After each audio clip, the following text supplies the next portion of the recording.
Yes, hello folks, welcome back. I'm hoping uko salama, and of course, this is political, and here we decode power with the state Kenya. Now, still Bondo ya Raila Odinga imekuwa busy sana ever since azikwe, and I remember I said in this podcast that Raila kizikwa, after amezikwa is when business will begin. Business here, mama Raila Odinga, and I told you very well that Raila's legacy ama story won't end after amezikwa, because now tunapata real story. Yeah. Now, you see, in Luo culture, when a father dies and a son akona kijana huwa anaambiwa you need to take care of the family. And I remember Raila Odinga had two sons, and one died, the elder Peter Odinga alikufa the year 2014, and now Raila Junior amebaki, and Raila Junior now is the one taking the mantle. Is the one actually going to take care of his father's family. And today saw a huge ceremony.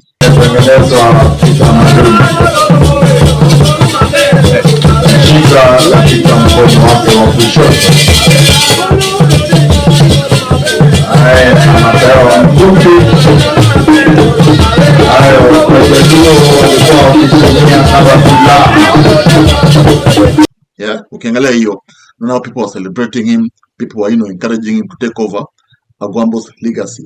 And of course, I am seeing a situation whereby Raila Odinga Jr. is going to actually join politics. That's what I'm seeing, because even the sister Winnie Odinga said that lazima aingie siasa ya Kenya. And of course, I'm very sure if these two join politics, they will rule the Nyanza politics, because of their father's name, because of the love people had for their father. So Nyanza people will actually support them all because of Raila Odinga, which is a good thing, because people loved Raila Odinga. Now, one thing that, of course, that really offended me is I will not share the images, but I just tell you, I was not happy with some Kenyans trying to imitate someone. Yet, the person they were imitating ni mtu mgonjwa tu. Yes, and of course, and he did not choose to be that way. I saw on TikTok a lady na mtoto wake, okay? Anyway, let me not talk that issue, because it's a painful thing, a sensitive one. So let me not discuss it. Like, the people who are doing it should just know that anything can happen to you at any time. So just be humble. Now, one thing I have noticed from today's Bondo gathering, let me put it that way. I've seen leaders camping there, and now SK Macharia, the business mogul, delivered a very painful speech. And remember, SK Macharia has been Raila's man ever since. I even remember the last elections, SK Macharia was supporting Raila Odinga. And of course, that somehow hungered William Ruto to the point whereby Ruto alikuwa anamwambia to stop supporting Raila Odinga. So SK Macharia said this. Yes, he talks about how Jaramogi Oginga left him, the two boys, Raila Odinga and Odinga. And Jaramogi told him that you need to take care of my boys. So you see, it is a very painful statement. To come to Bondo and come back to Nairobi the following week. As I put him in the car in Nairobi, he told me he has two sons, one called Oburu and one called Laira. And I'm older of them, of the two of them. I take care of them. So whenever you have been hearing rumors, Akikuyu called SK, even during Matiba's time, that is supporting Raila, Odinga, or others, during Kebake's time and Uhuru's time, that I'm supporting Odinga, Raila Odinga, is because they are my brothers. Because it is being said at the time Raila amezikwa. So seeing someone amekufa amezikwa, yet you are told to take care of that person, somehow is disturbing. And now, one thing I've seen is that Ida Odinga does not entertain nonsense. And Ida Odinga, a lot has been said, remember. People have been talking about, Gachagua not going to Bondo. We heard yesterday that Gachagua and his team were supposed to pay homage to the home of Raila Muludinga. We urge Gachagua, never, don't step in Bondo. Don't step in Bondo, as your statements are not very friendly to us as ODM. And Ida Odinga is not accepting that nonsense. Because Agwambo will come to watu. Yeah? And Ida Odinga's speech shows indeed that the people who are spreading that, hate mongering. I want to thank SK on behalf of the Odinga family. I want to say a big thank you to SK Macharia. Now, the story of the Odingas and SK goes a long way. It started way back in the early 90s, 91, 92, and so forth. And SK has been a close friend of this family. I remember in early 1992, sometimes in March, when, do I say I lost my job? Or I'll say I was sacked?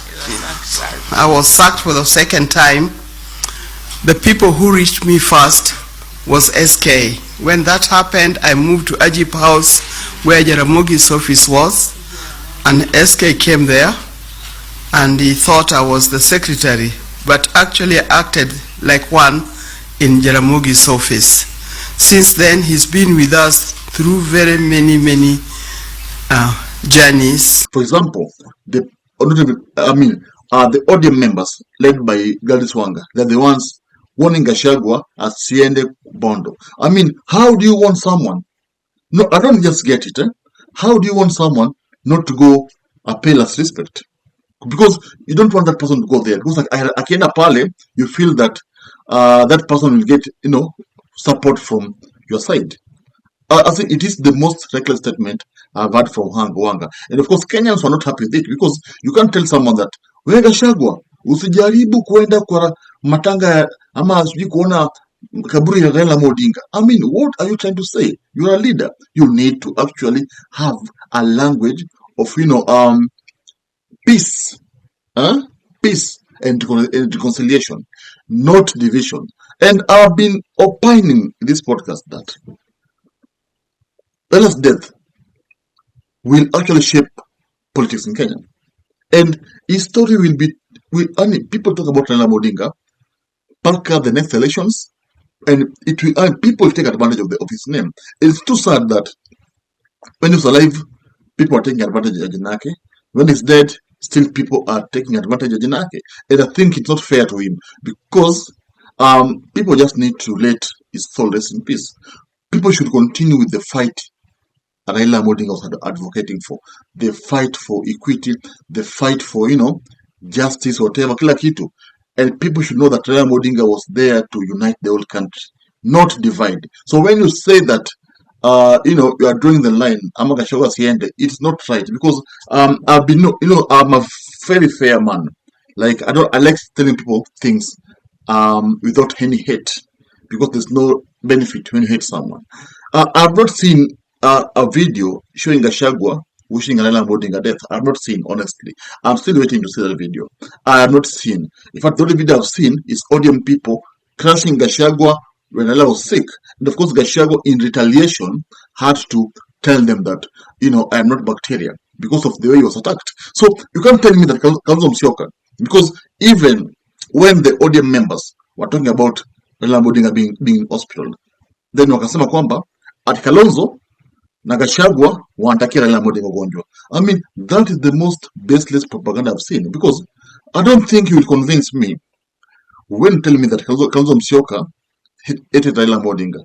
You will not convince me. You will not convince me because Kalonzo Musyoka has been with Raila Odinga for a very long time. And these are people who have been going to mandamanos, wamechapwa tegas pamoja na kila kitu. And Kalonzo has been delivering votes za Ukambani to Raila Odinga. So I don't know how you'll convince me that William Ruto has been delivering votes that equivalent to Raila Odinga. It has never happened. Of course, it happened in the year 2007. We have to be fair to Ruto also. It happened in 2007, whereby Ruto supported Raila Odinga, and that's that. But the thing is that there is no need of spreading hate.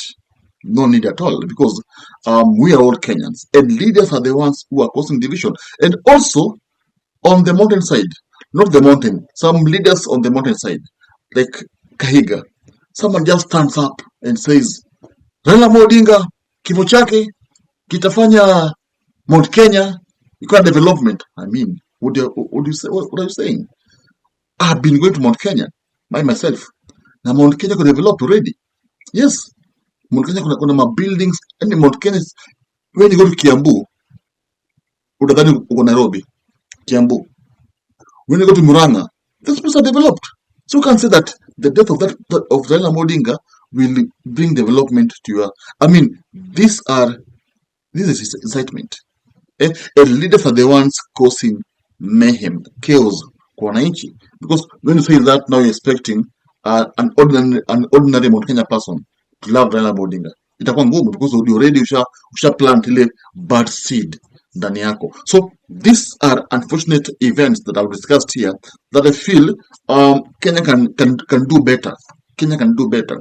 And if at all people respected Raila Odinga, then people should just know that they need to continue with the legacy that Raila, of course, was fighting for. Raila was fighting for equity na kila kitu. So don't tell us that we need to be divided. No, we need to be united. And because we are under one president, who of course is the president of the whole country. That's how it is now. So tell me what you think. And do you think that this Bondo visits will actually quell, I must stop the temperature in a rise in politicians are trying to, wage war between two communities just because they don't want that person to be voted for, blah, blah, blah, blah. Do you think it's fair to use Raila's name when he is dead? Tell me what you think, and of course, thank you. If you love politics, then Dr. Politica is your cup of tea. The place for minds that think. If you are watching this from anywhere else, search the name, hit subscribe, and stay sharp with us.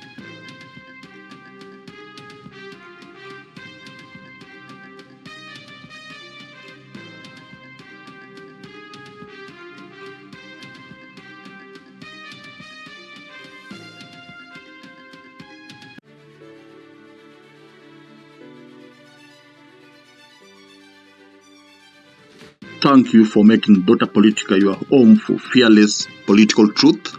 Every view, every like, every share fuels the fire behind the hours of research, filming, and editing we pour into each episode.